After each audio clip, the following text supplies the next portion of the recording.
I left my home and went to live with my uncle because my parents didn't want me to study. Years later, when Uncle left me all his inheritance, my parents also wanted to share it. I'm a 22-year-old guy living with my parents and younger brother in a small town called Millbrook. It's one of those places where everyone knows everyone and family traditions run deep. My family has been here for generations, working the same jobs, living in the same houses, and following the same routines. From as far back as I can remember, I've always been different from the rest of my family. While my dad and brother could spend hours tinkering with car engines or fixing things around the house, I was always more interested in books and learning. I remember being 5 years old and begging my mom to teach me how to read before I started school. She thought it was cute at first, but as I grew older, my parents started to see my interests as a problem. My whole life, I've wanted to study and make something of myself beyond the confines of Millbrook. But my parents have always pushed me to work instead. They say education is a waste of time and money, and that I need to contribute to the family income like everyone else in town. Books won't put food on the table, my dad would always say. He's worked at the local steel mill for 30 years, just like his father before him. It's honest work, but it's also backbreaking and dangerous. I've seen how it's worn him down over the years, how his hands shake from the constant vibrations of the machinery, how he comes home covered in grime and too exhausted to do anything but collapse in front of the TV. The thing is, I'm not built for that kind of work. I've tried. Believe me. When I was 16, I spent a summer working at the mill with my dad. It was a disaster. I was slow, clumsy, and constantly making mistakes. The other workers would laugh at me behind my back, calling me professor, because I was always asking questions instead of just doing the job. I've tried other jobs too. Stocking shelves at the local grocery store, mowing lawns, even a stint at the fast food joint on the edge of town. But no matter what I do, I always end up exhausted and miserable. My parents don't understand this at all. They constantly scold me, calling me lazy and worthless. My dad even says I'm not a real man because I can't handle hard work like he does. You need to toughen up, he'd say, his voice gruff with disappointment. The world doesn't care about your feelings. It's about putting in the work and providing for your family. My younger brother, Mike, is the opposite of me. He's 19, strong and good with his hands, always helping Dad with repairs around the house. He dropped out of high school last year to work full-time at the mill, and my parents couldn't be prouder. They praise him constantly, which only makes me feel worse about myself. I've always been more interested in books and learning. When I was a kid, I used to sneak out to the local library and spend hours reading. Mrs. E. Johnson, the librarian, would always save the new arrivals for me, knowing how much I love to learn about different places and ideas. I'd dream about going to college and becoming a teacher or a writer. I imagined living in a big city, surrounded by museums and theaters and people from all walks of life. But whenever I mentioned this to my parents, they'd laugh it off or get angry. College is for rich people, my mom would say. People like us, we work with our hands. That's how it's always been. There was a time when I thought I might have an ally in my mom. She used to be a voracious reader herself, always with a paperback tucked in her apron pocket. But life and work wore her down too, and now she spends her evenings watching reality TV shows, too tired to even pick up a book. Last week, everything changed when my grandfather passed away. He was my dad's father, and they hadn't spoken in years due to some old family feud. I never knew the details, but it had something to do with my grandfather disapproving of my dad dropping out of school to work at the mill. The funeral was a somber affair, with half the town showing up to pay their respects. That's when I met my Uncle Jack for the first time. He's my dad's younger brother, and he left home when he was around my age. He hadn't been in contact with the family since. I overheard my parents talking about him before he arrived, saying he was a disgrace who abandoned his family. Thinks he's too good for us now, my dad grumbled, living in the big city with his fancy job. When Uncle Jack showed up, I was shocked. He was nothing like I expected. He wore a neat charcoal suit that looked expensive, and he carried himself with a quiet confidence I'd never seen in anyone from Millbrook. During the funeral, I noticed him watching me closely, a thoughtful expression on his face. After the service, while my parents were busy talking to other relatives, Uncle Jack approached me. He asked me about my life, and for the first time in years, I felt like someone was actually listening to me. I told him about my dreams of studying and how my parents kept pushing me to work instead. Uncle Jack's eyes lit up, and he shared that he had been in the same situation when he was my age.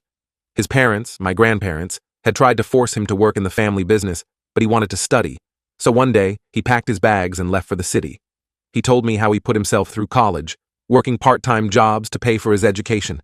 It wasn't easy, but he eventually graduated and built a successful career in finance. Now, he owns his own investment firm in the city. I was amazed by his story. It was like looking at a version of myself who had actually achieved his dreams.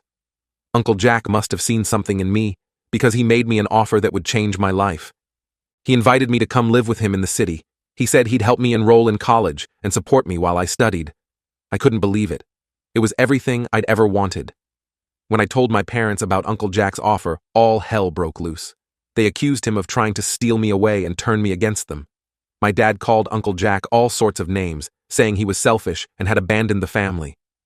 "You want to leave us too?" my mom cried, tears streaming down her face. "After everything we've done for you?" But I knew this was my only chance to escape and pursue my dreams. So, despite my parents' anger and my brother's confusion, I packed my bags and left with Uncle Jack the next day. The drive to the city was quiet at first. I was lost in thoughts about what I was leaving behind and what lay ahead. Uncle Jack seemed to sense my turmoil. "I know it's not easy," he said, breaking the silence, "leaving everything you know behind. But sometimes we have to make hard choices to grow." As we drove, he told me more about his own journey. How scared he was when he first arrived in the city, how overwhelming everything seemed. But he also spoke about the excitement of learning new things, of meeting people from all walks of life, of gradually building the life he had always dreamed of. "It won't be easy," he warned me. "There will be times when you'll doubt yourself, when you'll miss home so much it hurts. But if this is really what you want, it'll all be worth it in the end." It's been a week since I moved to the city with Uncle Jack. I'm still adjusting to the busy urban life, but I feel more alive than I have in years. The city is everything I imagined and more. The towering buildings, the diverse crowds of people, the constant hum of activity. It's exhilarating and terrifying all at once. Uncle Jack lives in a spacious apartment in a high-rise building. My room has a view of the city skyline, and I often find myself staring out the window, still not quite believing that I'm really here. Uncle Jack is helping me prepare for college entrance exams. We spend our evenings going over practice tests and discussing different subjects. He's patient and encouraging, never making me feel stupid when I don't understand something right away. I know my parents are furious with me. They've been calling and texting nonstop, alternating between guilt-tripping me and threatening to disown me. My mom's messages break my heart. She keeps asking if she did something wrong, if this is her fault somehow. My dad's messages are angrier, calling me ungrateful and accusing Uncle Jack of brainwashing me. But I'm standing firm in my decision. I need to do this for myself. I can't go back to feeling trapped and misunderstood. I can't give up this chance to build a different life. I'm not sure what the future holds, but I'm grateful for this opportunity. Uncle Jack has given me a chance to break free from the cycle of expectations that was suffocating me back home. I hope that one day my parents will understand why I had to leave. But for now, I'm focusing on building the life I've always dreamed of. Am I wrong for leaving my family behind to pursue my education? Should I have stayed and tried to make things work? I'd appreciate any advice or similar experiences from others who have been in this situation. Update 1. It's been 6 months since I moved to the city with Uncle Jack, and a lot has changed. I wanted to give you all an update on my situation. First off, I want to thank everyone who commented on my original post. Your support and encouragement meant a lot to me during those first difficult weeks away from home. Living with Uncle Jack has been an eye-opening experience. He's become more than just an uncle to me. He's a mentor and a friend. Every day I learn something new from him, not just about academics, but about life in general. With Uncle Jack's help, I managed to enroll in a local community college. I'm taking general education courses while I figure out what I want to major in. The classes are challenging, but I'm loving every minute of it. It's amazing how different learning feels when you're doing it, because you want to, not because you're being forced to. My favorite class so far has been Introduction to Philosophy. The professor, Dr. Martinez, is this energetic woman who makes us question everything we think we know about the world. It's so different from the rote learning I was used to in high school. We have debates in class, and for the first time in my life, I feel like my opinions are valued. Uncle Jack has been incredibly supportive. He's helping me with my studies, teaching me how to manage my time and money, and even introducing me to his colleagues in various fields, to give me an idea of different career paths. One thing that surprised me about Uncle Jack is how he never married. He told me about his past relationships and how his dedication to his career often got in the way. It's made me think a lot about work-life balance and what I want for my own future. Uncle Jack shared a particularly poignant story about a woman named Sarah he dated in his 30s. They were together for 3 years and even talked about marriage. But in the end, Sarah felt that Jack was more committed to his work than to their relationship. "I thought I could have it all," he told me one night over dinner. "But sometimes, you have to make choices. I chose my career, and while I don't regret it, I do wonder sometimes about the road not taken." As for my family back home, things are still tense. My parents have stopped calling every day, but they still reach out occasionally. The conversations are always strained. They keep asking when I'm coming back, telling me I'm wasting my time and money on education. My mom tries to guilt-trip me by talking about how much they miss me, how empty the house feels without me. My dad, on the other hand, alternates between anger and dismissal. "When you're done playing student," he said in our last call, "your job at the mill will be waiting for you." My younger brother, Mike, though, has been surprisingly supportive. We text regularly, and he seems genuinely interested in hearing about my new life. He even mentioned that he's thinking about taking some night classes at the local technical school, which is a big step for him. There have been moments when I've doubted my decision. City life can be overwhelming sometimes, and there are days when I miss the familiarity of Millbrook. The constant noise, the crowds, the fast pace of everything. It can be a lot to handle. I miss simple things too. The smell of pine trees, the sound of crickets at night, Mrs. Johnson's smile when I'd check out a new book at the library. There are days when the homesickness hits me hard, and I wonder if I made a mistake. But then I remind myself of how miserable I was there, how trapped I felt, and I know I made the right choice. I think about the future I'm building for myself, the opportunities I have now that I never would have had in Millbrook, and it gives me the strength to keep going. Uncle Jack has been helping me work through these feelings. He shared more about his own experience of leaving home. It wasn't easy for him either, but he said the hardest choices often lead to the greatest growth. One of the most challenging aspects has been making new friends. I was always a bit of a loner back home, and the city can feel isolating at times. But I've started joining study groups and attending some campus events, which has helped me meet people with similar interests. There's a guy in my philosophy class, Alex, who I've been hanging out with lately. He's from a small town too, so he understands a lot of what I'm going through. We often grab coffee after class and talk for hours about everything from our hometown experiences to our dreams for the future. Financially, things are tight but manageable. Uncle Jack is covering my living expenses, but I've taken a part-time job at a local bookstore to contribute what I can and save for my future. It's not always easy balancing work and studies, but it's teaching me valuable time management skills. Working at the bookstore has been a dream come true in many ways. I'm surrounded by books all day, and I get to talk to people about literature and ideas. It's so different from any job I had back in Millbrook. My manager, Lisa, is incredibly supportive of my studies and always makes sure my work schedule doesn't conflict with my classes. As I look back on the past 6 months, I'm amazed at how much I've grown. I'm more confident, more independent, and more excited about my future than I've ever been. I know I have a long way to go, but for the first time in my life, I feel like I'm on the right path. I'm curious to hear from others who have made similar life changes. How did you handle the guilt and doubt? And for those who have been estranged from family, did you ever manage to rebuild those relationships? Any advice would be appreciated. Update 2. It's been 5 years since my last update, and I have some significant news to share. I apologize for the long silence, but life has been a whirlwind of changes and challenges. First, the good news. I graduated from college last year with a degree in business administration. It wasn't easy, but with Uncle Jack's support and my own determination, I made it through. I even managed to land a job at a startup company right after graduation. The journey to get here wasn't smooth. After community college, I transferred to a 4-year university. The workload was intense, and there were many sleepless nights spent studying or working on projects. But I loved every minute of it. I joined the debate club, wrote for the school newspaper, and even studied abroad for a semester in Spain. That semester abroad was a turning point for me. It opened my eyes to how big and diverse the world really is.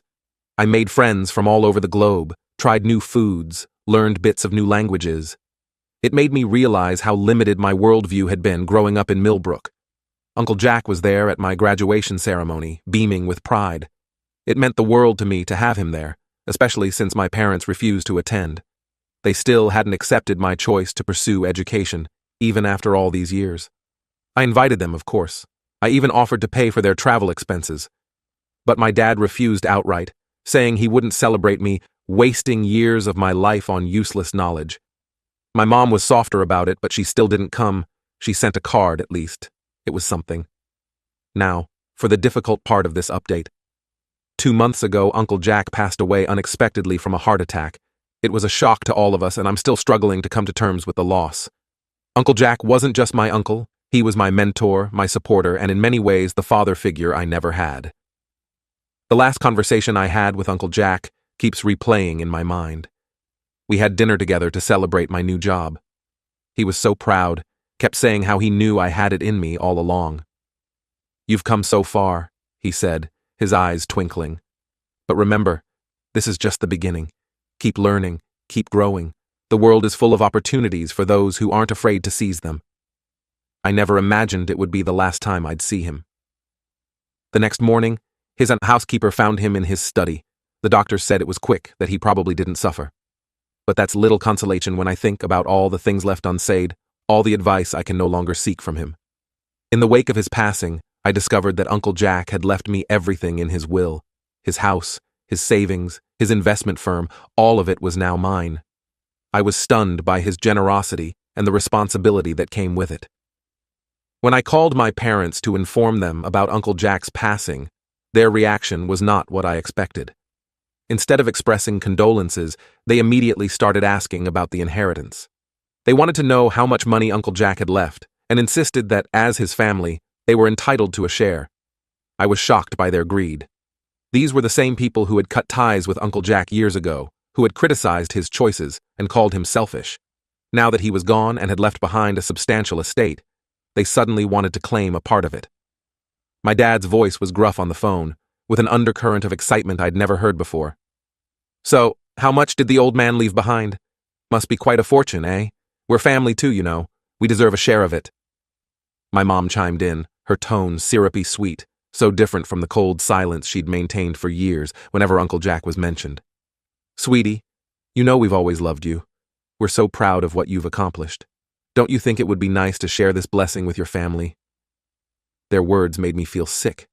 I remembered all the times they'd dismissed Uncle Jack, all the cruel things they'd said about him, and now they wanted to profit from his death? When I told them that Uncle Jack had left everything to me, they became furious. They accused me of manipulating Uncle Jack, of turning him against the family. My father even threatened to contest the will in court. "You ungrateful little—" My dad sputtered, his voice rising with each word. "After all we've done for you, you think you can just take everything for yourself? We'll see about that." My mom's approach was more subtle, but no less manipulative. "Honey, think about what this money could do for the family. We could finally fix up the house, maybe even help your brother start his own business. Don't you want to help your family?" Their reaction made me realize that nothing had changed. They were still the same people who had tried to force me into a life I didn't want, who had belittled my dreams and ambitions. And now, they were trying to take advantage of Uncle Jack's generosity. I made a difficult decision then. I told my parents that I would not be sharing the inheritance with them. I explained that Uncle Jack had left his estate to me for a reason, because I had chosen to follow in his footsteps, to value education and personal growth over blind loyalty to family expectations. "Uncle Jack left this to me because he believed in me and the path I've chosen," I said, my voice shaking but determined. "He supported me when you wouldn't. I'm not going to dishonor his memory by giving away what he worked so hard for to people who never appreciated him." My parents didn't take this well. They yelled, threatened, and tried to guilt-trip me. But I stood firm, and when they tried to force the issue, I did something I never thought I'd do. I cut off all contact with them, just as Uncle Jack had done years ago. It wasn't an easy decision, but I knew it was necessary for my own well-being. I couldn't keep trying to please people who would never understand or support my choices. The weeks following this decision were tough. I second-guessed myself constantly. Was I being too harsh? Should I have tried harder to make them understand? But every time I remembered their greedy reactions, their attempts to manipulate me, I knew I had made the right choice. So here I am now, at a new crossroads in my life. I'm grieving the loss of Uncle Jack while also trying to manage the responsibility he's left me. I'm learning to run his investment firm with the help of his longtime employees, and I'm determined to honor his legacy. It's overwhelming at times. There's so much to learn about finance and business management. But I find myself thinking of Uncle Jack often, imagining what advice he would give me. Take it one day at a time, I can almost hear him say. You're smarter than you think. Trust yourself. I've also been thinking a lot about what I want to do with this unexpected wealth. Uncle Jack always emphasized the importance of giving back, of using one's success to help others. I'm considering setting up a scholarship fund for kids from small towns like Millbrook who want to pursue higher education but lack the means. As for my family, I don't know if we'll ever reconcile. Part of me hopes that one day they'll understand why I made the choices I did. But for now, I need to focus on building the life that Uncle Jack helped me start. My brother Mike still reaches out occasionally. He seems torn between loyalty to our parents and understanding my position. I hope that in time, he'll forge his own path too. I'm sharing this update because I know many of you have been in similar situations with family and inheritance issues. How did you handle it? Did you ever regret cutting ties with family over money? Any advice would be appreciated as I navigate this new chapter of my life.